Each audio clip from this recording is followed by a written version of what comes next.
بسم اللہ الرحمن الرحیم۔ اسلامک انفارمیشن چینل کے سب بہن بھائیوں کو السلام علیکم ورحمۃ اللہ وبرکاتہ۔ اسلام کی معزز خواتین کے حوالے سے ایک اور ویڈیو لے کر آپ کی خدمت میں حاضر ہیں۔ آج کی ویڈیو حضرت زینب بنت معدان رحمہ اللہ علیہا کے متعلق ہے، جنہوں نے اپنے آپ کو اللہ کی عبادت کے لیے وقف کر دیا تھا اور جن کا ضمیر اطمینان کی دولت سے مالا مال تھا۔ ویڈیو میں آگے بڑھنے سے پہلے آپ دوستوں سے گزارش ہے کہ معیاری اسلامی معلومات کے لیے ہمارے چینل کو ضرور سبسکرائب کریں اور آنے والی ویڈیو سے باخبر رہنے کے لیے بیل آئیکن پریس کریں۔ شکریہ۔ آپ کو اگر اللہ سے پیار ہے تو اس سے ڈرتے اور خوف زدہ کیوں ہوتے ہو؟ قرآن تو کہتا ہے اللہ رحمان اور رحیم ہے، غفور اور غفار ہے، یعنی وہ انتہائی رحم کرنے والا اور حد سے زیادہ مہربان ہے۔ اس کے کرم اور عطا اور مغفرت کا دائرہ بدرجہ غایت وسیع ہے۔ وہ نہ خود کسی پر ظلم کرتا ہے اور نہ کسی کو ظلم و استبداد کی اجازت دیتا ہے، لیکن آپ اس سے اس طرح ڈرتے اور یاد کر کے روتے ہیں جیسے وہ نعوذ باللہ ان اوصاف سے خالی ہے۔ کیا آپ کو معلوم نہیں کہ جس سے محبت اور دلی لگاؤ ہو اس سے ڈرا نہیں جاتا، اور جو لغزشوں کو نظر انداز کر دینے والا ہو اور رحم و کرم کا مالک ہو اس سے مایوس نہیں ہوا جاتا۔ آپ اپنے کسی دوست کو یاد کر کے روتے ہیں یا خوش ہوتے ہیں؟ اپنے محب سے قریب ہو کر خوف محسوس کرتے ہیں یا اظہار مسرت؟ یہ بات میری سمجھ سے بالا ہے کہ اللہ کو یاد کر کے آنسو بہائے جائیں اور اس کا ذکر ہوتے ہی کانپنا شروع کر دیا جائے۔ اگر آپ اللہ کی یاد اور اس کے ذکر میں مخلص ہیں تو اس سے آپ کو شادمانی حاصل ہونی چاہیے، نہ کہ ڈر اور خوف کی چادر اپنے اوپر اوڑھ لی جائے۔ پھر آپ کو یہ نکتہ نہیں بھولنا چاہیے کہ رونے اور آنسو بہانے سے دل کا بوجھ ہلکا ہوتا ہے اور جو غم ذہن یا دل پر مسلط ہوتا ہے ختم ہو جاتا ہے۔ کیا آپ اللہ کو یاد کر کے اس لیے روتے ہیں کہ اس کی یاد کا ایک غم ہے جو آپ رو کر غم سے نجات حاصل کرنا چاہتے ہیں؟ اگر حقیقت یہی ہے تو آپ کا یہ عمل صحیح نہیں، اور یہ اللہ کی حقیقی یاد کو سطح قلب سے محو کرنے کا ایک بڑا ذریعہ ہے۔ اللہ کی یاد کا بوجھ تو ہر وقت دل پر رہنا چاہیے، نہ کہ اسے آنسوؤں کے راستے دل سے نکال دیا جائے۔ یہ الفاظ زینب بنت معدان نے حضرت ذوالنون مصری رحمہ اللہ علیہ کو اس وقت کہے جب وہ اللہ کے خوف سے زار و قطار رو رہے تھے۔ حضرت ذوالنون مصری مشہور بزرگ تھے جو ہر وقت یاد خدا اور عبادت الہی میں مستغرق رہتے تھے۔ ان کا نام ثوبان تھا اور باپ کا نام ابراہیم تھا۔ بہت بڑے عالم اور محدث تھے۔ ان کا شمار ان حضرات میں ہوتا ہے جو غلام ہونے کے باوجود علم و فضل، زہد و تقوی اور عبادت و تصوف کے بہت اونچے مقام پر فائز ہوئے۔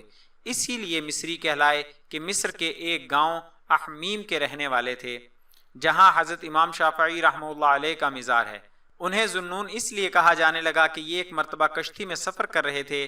ایک اور شخص بھی اس کشتی میں سوار تھا جو بہت بڑا تاجر تھا اور بے شمار جواہر اور سونا لیے جا رہا تھا۔ اتفاق سے اس تاجر کے تمام جواہر چوری ہو گئے۔ کشتی میں جو لوگ سفر کر رہے تھے ان میں سب سے زیادہ غریب اور نادار ذوالنون تھے، لہٰذا لوگوں کو انہی پر شک ہوا۔ ان کو ملزم قرار دے کر پکڑ لیا گیا اور وہ انہیں سزا دینے پر اتر آئے۔ حضرت ذوالنون جو بالکل سچے تھے اور جن کا چوری سے کوئی تعلق نہ تھا، اس صورتحال سے سخت پریشان ہوئے۔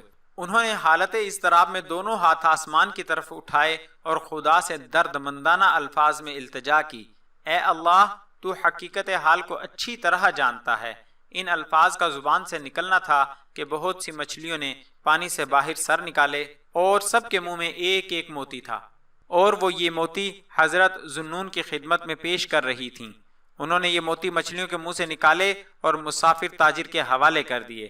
اس عجیب و غریب واقعہ سے تمام مسافر انتہائی متعجب ہوئے اور سب نے گردن جھکا کر ان سے معافی مانگی۔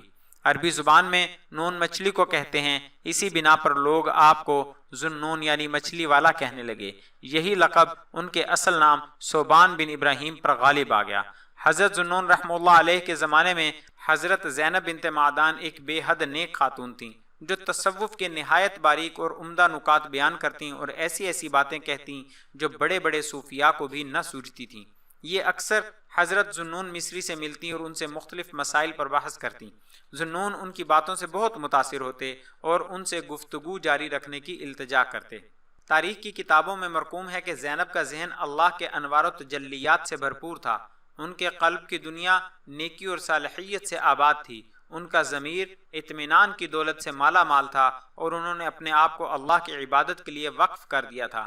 خطیب بغدادی نے تاریخ بغداد میں ایک واقعہ درج کیا ہے جس سے معلوم ہوتا ہے کہ حضرت ذوالنون مصری حضرت زینب سے کس درجہ متاثر تھے اور ان کے حکیمانہ ارشادات کو تصوف کے باب میں کتنی اہمیت دیتے تھے۔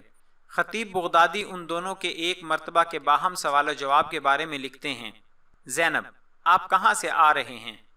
ذوالنون: میں ایک پردیسی، مسافر اور غریب الدیار شخص ہوں۔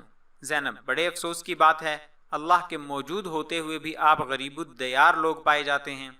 اللہ تو سب کا مونس اور ہر شخص کا معاون و غمخوار ہے۔ جب تمام دنیا پر اس کی رحمت کا شامیانہ سایہ فگن ہے تو کسی کے پردیسی اور مسافر اور بے وطن ہونے کا سوال ہی پیدا نہیں ہوتا۔ حضرت ذوالنون ایک عورت کی زبان سے یہ حکیمانہ فقرہ سن کر رونے لگے۔ اس پر زینب نے سوال کیا: آپ روتے کیوں ہیں؟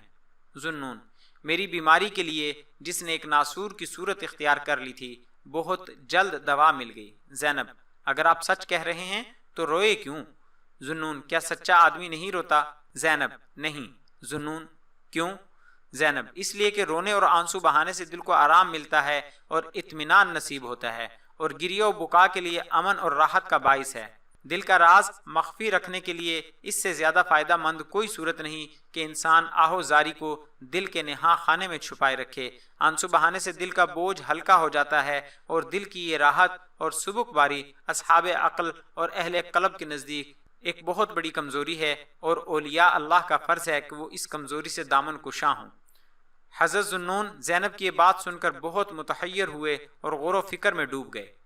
ان کی حیرانی اور پریشانی دیکھ کر زینب نے سوال کیا: آپ کس کیفیت سے دوچار ہو گئے ہیں؟ ذوالنون: میں آپ کی بات سے بہت حیران اور متعجب ہوں۔ ساتھ ہی سوال کیا: کوئی ایسی بات بتائیے جس کی وجہ سے اللہ مجھے دینی اور اخروی نفع عطا فرمائے۔ زینب: تو کیا اس کا مطلب یہ ہے کہ اب تک آپ کو جو فوائد اللہ کی طرف سے حاصل ہوئے ہیں ان کے باوجود آپ زوائد کی طمع رکھتے ہیں؟ اللہ کی عنایات تو سب پر غالب اور فائق تر ہیں۔ اگر اللہ نے آپ کو کچھ عنایت فرمایا ہے تو اسی پر قناعت کرنی چاہیے، دوسروں کے دروازے پر دستک دینے کی آخر کیا ضرورت ہے؟ ذوالنون: میں زوائد کی طمع رکھتا ہوں اور اس سے اپنے آپ کو مستغنا نہیں پاتا۔ زینب: آپ سچ کہتے ہیں۔ اپنے اللہ سے محبت کیجئے اور اس کی عبادت کا شوق دل میں جاگزین کیجئے۔ ایک دن آئے گا جب اللہ کرسی پر اپنے اولیاء اور احبا کے لیے جلوہ فگن ہوگا اور انہیں اپنی محبت و الفت کا ایک ایسا پیالہ عطا فرمائے گا کہ اس کے بعد ان کو قطعی طور پر کسی قسم کی تشنگی کا احساس نہیں ہوگا۔ حضرت ذوالنون ایک عورت کی زبان سے فقرہ سن کر پھر رونے لگے، اور زینب نے ایک فقرہ کہا اور حضرت ذوالنون رحمہ اللہ علیہ کو اسی حالت میں چھوڑ کر روانہ ہو گئیں۔ آخر میں آپ دوستوں سے گزارش ہے کہ ہماری حوصلہ افزائی کے لیے ہماری ویڈیوز کو لائک اور شیئر ضرور کریں۔ شکریہ، جزاک اللہ خیرہ۔